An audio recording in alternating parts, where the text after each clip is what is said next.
Remember when a movie about a teenager left alone for the weekend produced performances and scenes that got permanently burned into cinema history? Well, released in 1983, Risky Business followed Joel Goodson, played by Tom Cruise, a straight-laced suburban kid with a college application, a pristine house, and absolutely no business making the decisions that he was about to make. Rebecca DeMornay played Lana, the cool, unreadable outsider.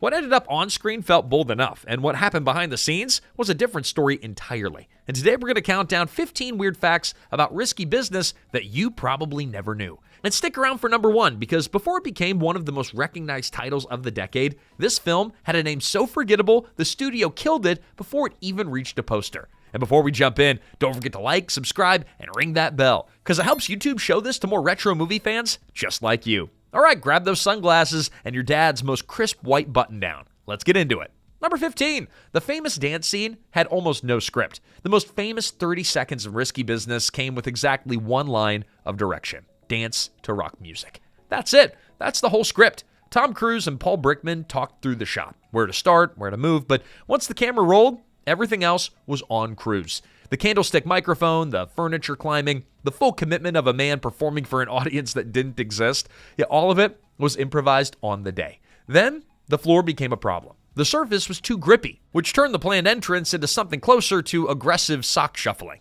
Cruise's solution was to dust one section for the glide and then put sticky tape on the other side so he could actually hit his mark and stop before taking out a wall. Two-zone floor management, and it worked. Director Paul Brickman landed on old-time rock and roll because he wanted the scene to feel timeless, something that wouldn't date the film no matter when you watched it. Every kid in America tried to recreate that scene the second their parents pulled out of the driveway, and they were working off a complete accident. Number 14, nearly every major actor of the 80s was up for the same role. Before Tom Cruise slid across that hardwood floor in his socks, the role of Joel Goodson was being circled by an audition list that reads like a Hollywood yearbook that nobody expected to find. We're talking Tom Hanks, Nicolas Cage, John Cusack, Michael J. Fox, Sean Penn, Kevin Bacon, Gary Sinise, Matt Dillon, and Timothy Hutton. All of them in consideration for the same suburban teenager who accidentally turns his parents' house into a business operation. The multiverse version of this film, where any one of those names lands the role, is a genuinely different movie, and depending on which direction you go, Joel Goodson could be significantly funnier, considerably more anxious, or already yelling at someone before the opening credits finish. Paul Brickman wanted something specific, a particular blend of vulnerability and credibility that could carry a character perpetually in over his head. That's not the easiest thing to find when your casting pool keeps producing people who went on to become some of the biggest stars of the next 30 years. The role of Lana had its own alternate timeline. Michelle Pfeiffer was offered the part and passed, which is a remarkable decision given where her career was about to go. Next was Kim Basinger, who wasn't crazy about the script, so she politely said, "No, thank you." Sharon Stone also auditioned. The casting process was apparently treating future stardom as a minor detail not worth factoring in. Rebecca DeMornay got the role and brought a combination of control and unpredictability that made Lana genuinely unnerving in the best possible way. Exactly what the character needed to work against Cruise's wide-eyed chaos. In hindsight, the casting feels like the only logical outcome, but at the time, it was one decision away from being an entirely different film. Number 13, Tom Cruise had to trick his way into getting cast.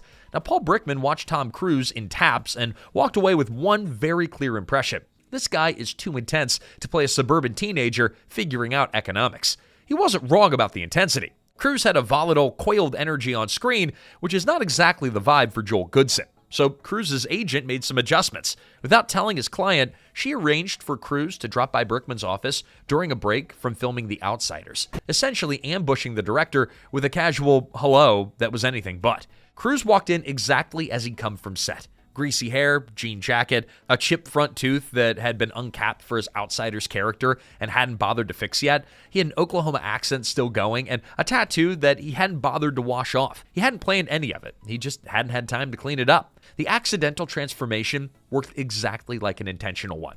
Brickman was interested, but Cruise didn't have the role. So he flew back to Tulsa and then came back for a proper screen test opposite Rebecca DeMornay, who was already cast. By his own admission, the test didn't go particularly well. But Brickman cast him anyway, on instinct, which is either a tremendous leap of faith or the best casting decision of 1983. Probably both. But the engineering didn't stop there. To look convincingly younger on camera, Cruise shed 14 pounds in 5 weeks. jogging, strict dieting, the whole miserable routine, and then deliberately stopped and switched to a diet that was designed to restore just enough softness to his face to read as a teenager. The awkward kid figuring things out performance that launched his career into the stratosphere was a carefully constructed illusion, built entirely before the cameras rolled. Number 12. The film rescued Ray-Ban from obscurity. Now, before Risky Business, Ray-Ban Wayfarers were quietly dying. Sales had bottomed out at around 18,000 pairs a year in 1981.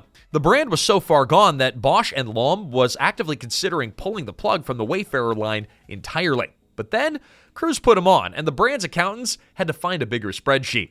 Ray-Ban had signed a $50,000 a year deal with a product placement company in 1982, roughly 60 film and TV appearances annually. And most of those placements would land quietly in the background where nobody particularly noticed. A pair of sunglasses in a scene is one thing, but a pair of sunglasses on the guy who just slid across the hardwood floor in his underwear, that's something else entirely.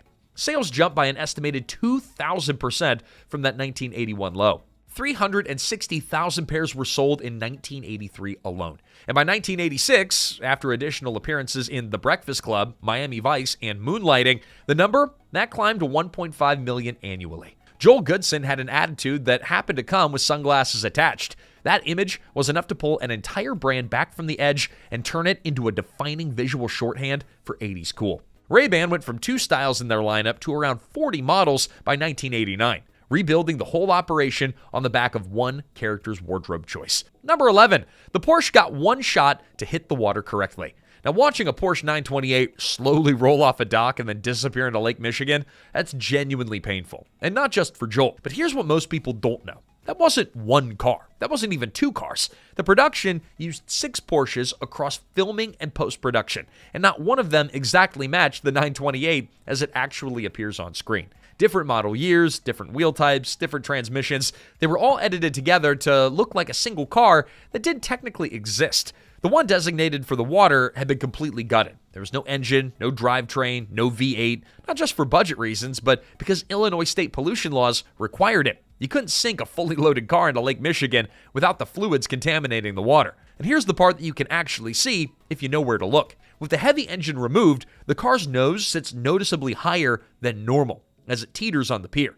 It's right there in the finished film. The crew called it the dump car, which is an impressively casual name for something that had to carry the weight of the entire sequence on its hollow frame. A separate car handled the rolling approach shot. 2 cars, 1 sequence, staged to look terrifyingly casual on screen. Porsche, for their part, had absolutely nothing to do with any of it. Brickman chose the 928 as the rider because it felt right for Joel's father. Exotic, but not flashy. Porsche reportedly distanced itself from the production entirely at the time. They came around eventually. It's hard not to when your car gets a line like, "Porsche, there is no substitute," delivered directly into the camera. The hero Porsche, the one that Avnet used to teach crews how to drive a manual transmission before filming started, survived the entire production intact. It went into private ownership and sold at auction in 2021 for $1.98 million, a world record for any Porsche 928 from any year ever. Number 10, Tom Cruise and Rebecca DeMornay's character was real. Now, the tension between Joel and Lana didn't require much acting,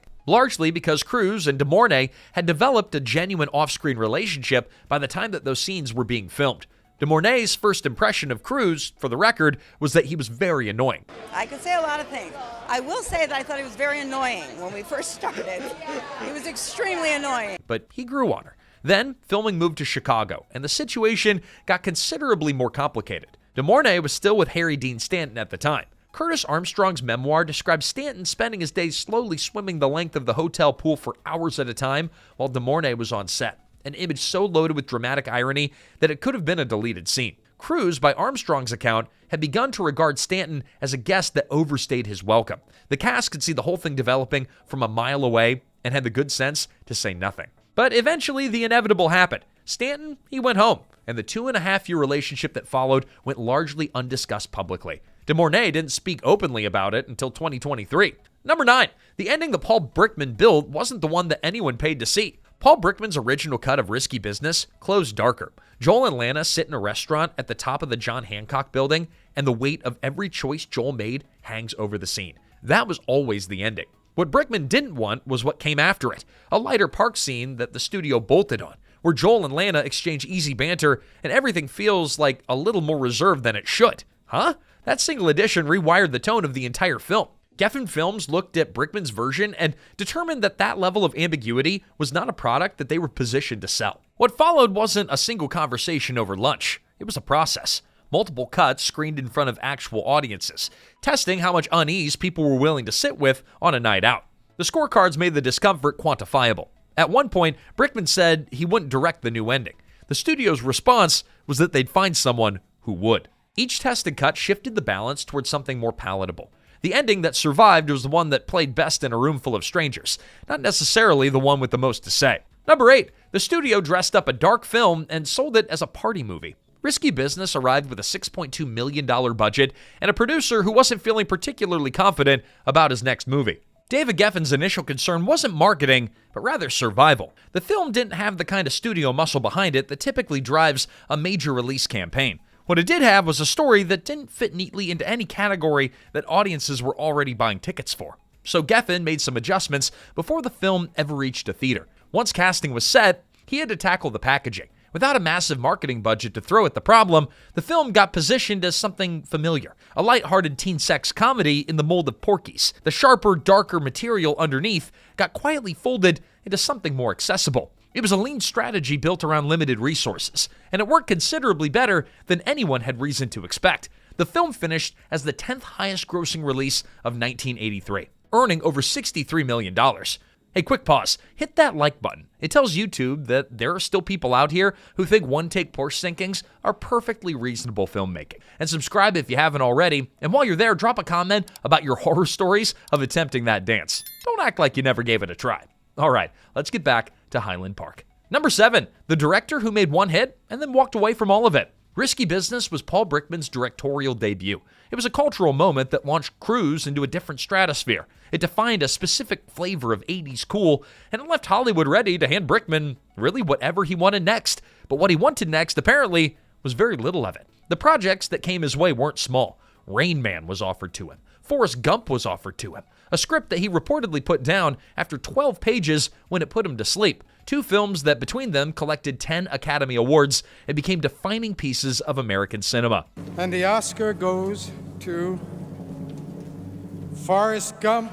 But Brickman passed on both, which in Hollywood terms is roughly equivalent to declining 2 separate winning lottery tickets while everyone around you just stares in silence. He moved out of LA almost immediately after Risky's release, described himself as being from the J.D. Salinger school when it came to visibility, and largely refused the spotlight that most first-time directors with a hit that size would have sprinted toward. He did make one more film, 1990's Men Don't Leave with Jessica Lange, before stepping away from directing entirely. It underperformed, and he never directed again. Years later, Brickman reflected on all of it with remarkable candor. His assessment of his own post-Risky career, quote, "I squandered a really good career. What can I say?" Number 6, Tangerine Dream scored the film with music that they had already written. Now, Risky Business has a specific feeling that's hard to pin down. Something between a memory and a daydream. It's slightly unreal around the edges. That atmosphere didn't happen by accident, and a significant portion of the credit belongs to Tangerine Dream's electronic score. Now, here's the part that doesn't get mentioned often. 3 of their 5 contributions weren't composed for the film at all. They pulled from their existing catalog. They reworked older material and gave it new names, and then dropped it in as though it had been written specifically for that story. Lana was a reworked excerpt of their 1979 track, Force Majeure. Guido the Killer Pimp came from Cloudburst Flight off the same album. Even composer Stephen Reich noticed. He later called the score an out-and-out ripoff of his Music for 18 Musicians and said that he should have sued. So the score that defined the film's entire atmosphere was itself assembled from borrowed parts, which means that Tangerine Dream essentially did exactly what Joel Goodson did throughout the entire movie. Number 5, how Joey Pants crashed the party that nobody invited him to. Before he was Ralph Cifaretto on The Sopranos, or the guy you definitely shouldn't have trusted in The Matrix, Joe Pantoliano was Guido the Killer Pimp. And he almost didn't get the role. David Geffen had opinions. Specifically, quote, "He doesn't remind me of any pimp I know," which is a sentence that raises more questions about David Geffen than it does about Joe Pantoliano. Producers John Avnet and Steve Tisch, along with Brickman, dug in and protected the casting. Pantoliano got the role over Geffen's objection, and then delivered a character so precisely threatening that Guido became one of the most memorable supporting performances in the film. Risky Business was his breakthrough. You had The Goonies, Midnight Run, The Matrix, Memento, and an Emmy for The Sopranos. And the Emmy goes to my friend, Joey Pants, Joe Pantoliano. All of it traces back to a role that a powerful executive didn't think that he was right for. Number 4. The train scene was built around a real city. The Chicago Transit Authority is thanked in the credits of Risky Business, which sounds routine until you understand what it actually took to get that acknowledgement. Brickman knew exactly what the train meant to the story. The North Shore suburbs are safety. The L was the line connecting Joel to everything that his world wasn't. The darker, more unpredictable city on the other end. The train was the whole journey made physical. Getting it on film was another matter. The scene was shot on a real L car actually moving through Chicago at night. Real schedules, real stops, a transit system that had been running long before anyone showed up with a camera and wasn't about to adjust for a shot list. Then, during the Christmas production break, Brickman wrote new action to connect the footage that they had. Editor Richard Chu built the scene's gradual slow motion, cut by cut, frame by frame, calculated on paper because no other tools existed to do it. Now, extras were scattered through the car and exited at successive stops, the train emptying out one step at a time until Joel and Lana are the only two people left in it. That mounting isolation, that wasn't a camera trick. It was logistics dressed up as atmosphere, built in pieces across months on a train that didn't care about any of it. Number 3, the Goodson house became a tourist destination for the wrong scene. The Highland Park, Illinois home at 1258 Linden Avenue, used for the exterior shots of the Goodson house, is a real address on a real street in a real neighborhood that had absolutely no idea what was coming. After Risky Business hit theaters, it stopped being somebody's house and started becoming everybody's destination. Fans would show up, they would drive slowly past, they'd stare at the front of a perfectly ordinary suburban home with a specific reverence usually reserved for actual landmarks, half expecting Tom Cruise to emerge from the front door at any moment. And then came the photos, because of course they did. The wrinkle that makes the whole pilgrimage slightly absurd? Well, the dance scene wasn't filmed there. The interior shots, including the living room floor, were shot inside the gymnasiums of Niles East High School in Skokie, a closed school dressed up as a house, standing in for the most famous living room in the film. The location that launched 1,000 sock slides wasn't a house at all. Fans were making dedicated trips to photograph the outside of a building that had nothing to do with the most famous moment they were there to celebrate. Now, none of that slowed the tourism down.